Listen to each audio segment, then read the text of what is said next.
Boa noite! Começa agora o Mundo Universitário, um programa recheado de informações e novidades sobre o espaço acadêmico. E hoje vamos falar sobre a reforma ortográfica. Vamos descobrir o que mudou. Vamos conhecer também o idioma iorubá e conferir mais uma receita fácil.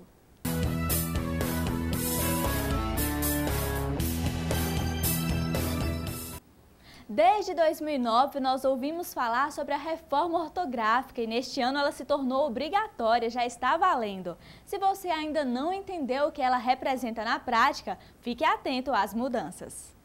O português é um idioma riquíssimo, mas a sua riqueza vem da complexidade.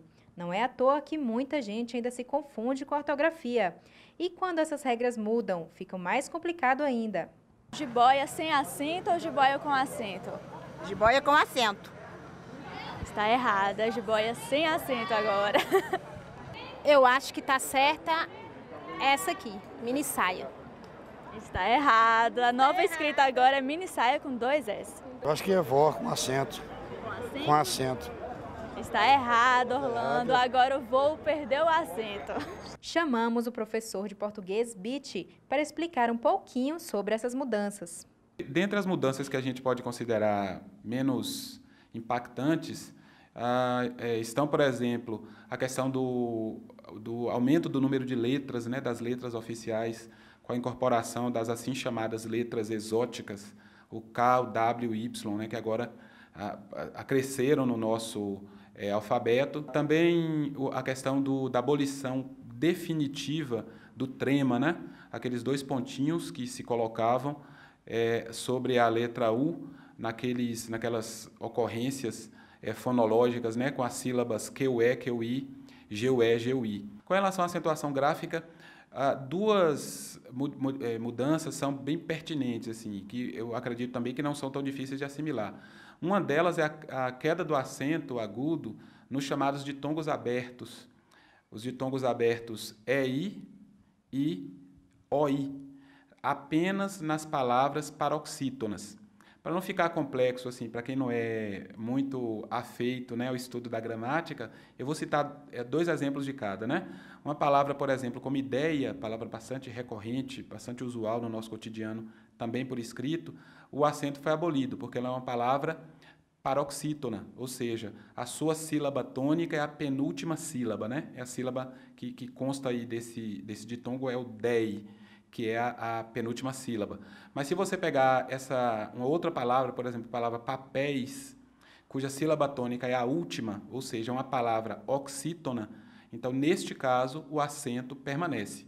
Também diante dos monossílabos, os chamados monossílabos tônicos, né, ou seja, palavras que têm uma única sílaba, seria o caso, por exemplo, do plural da palavra mel, né, que é mês. Então, esse acento permanece. Ou seja, para as palavras monossílabas, para as palavras monossílabas e oxítonas, o acento diante dos ditongos abertos, EI e OI, permanecem. Para as palavras paroxítonas, o ditongo foi abolido. Nós, brasileiros, já estávamos acostumados a ouvir falar sobre a mudança ortográfica. Desde 2009, a maioria das editoras e meios de comunicação já haviam adotado a nova convenção. Mas nesse ano, as novas regras se tornam obrigatórias. O acordo ortográfico foi estabelecido entre os 8 países que falam o português. A mudança ela foi bastante abrangente, ela contemplava, e só fazia sentido essa mudança se ela contemplasse todos os países que fazem parte da chamada CPLP, ou Comunidade dos Países de Língua Portuguesa, né? Brasil, Portugal, Angola, Guiné-Bissau, São Tomé e Príncipe, Moçambique, né? E outros países também. Então, é uma mudança que, assim, para a curiosidade do falante brasileiro, Portugal, por exemplo, teve um número de palavras bem maior do que o Brasil que sofreram mudanças. Por isso, o próprio acordo sofreu uma resistência muito maior em Portugal do que aqui no Brasil. E para quem se aborrece com as mudanças, saiba que há bons motivos para apoiá-la. Só a língua portuguesa no planeta tinha 2 grafias oficiais. Então, isso cria uma série de problemas de ordem econômica, problemas de ordem cultural, problemas de ordem, eu diria, até geopolítica também, assim, para que isso seja entendido, Basta se imaginar que quando qualquer grande obra do mundo contemporâneo vai ser traduzida para a língua portuguesa, então um tradutor de um outro país vai se perguntar sempre se traduz para o português de Portugal ou para o português do Brasil. Então, é claro, isso vai ser um trabalho duplo, vão ser duas edições de um mesmo livro para uma mesma língua. Então, a unificação ortográfica ela acaba com esse problema.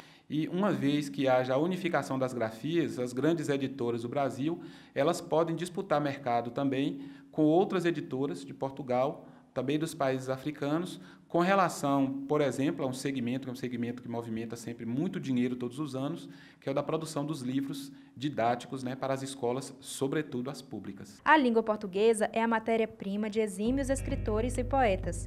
Expandir as suas fronteiras é ampliar as possibilidades de difusão para conquistar cada vez mais terras e corações. O substantivo é o substituto do conteúdo. O adjetivo é nossa impressão sobre quase tudo. Quer ingressar no mercado de trabalho e não sabe onde encontrar a oportunidade? Então fique de olho no quadro Vagas de Estágio.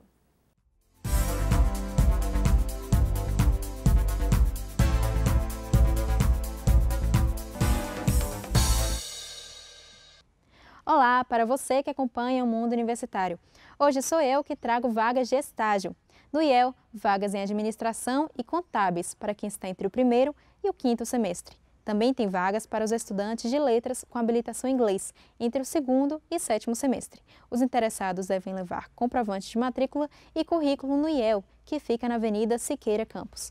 A integração estágios também oferece oportunidades. É para quem cursa a partir do primeiro semestre administração ou pedagogia, mas pedagogia é apenas para o sexo feminino. Os interessados devem enviar seu currículo para atendimento@integraçãoestagios.com.br. O CIEE também oferece vagas para o sexo feminino em pedagogia. As interessadas devem levar RG, CPF e comprovante de matrícula na instituição. Essas são as oportunidades da semana. Tchau, tchau!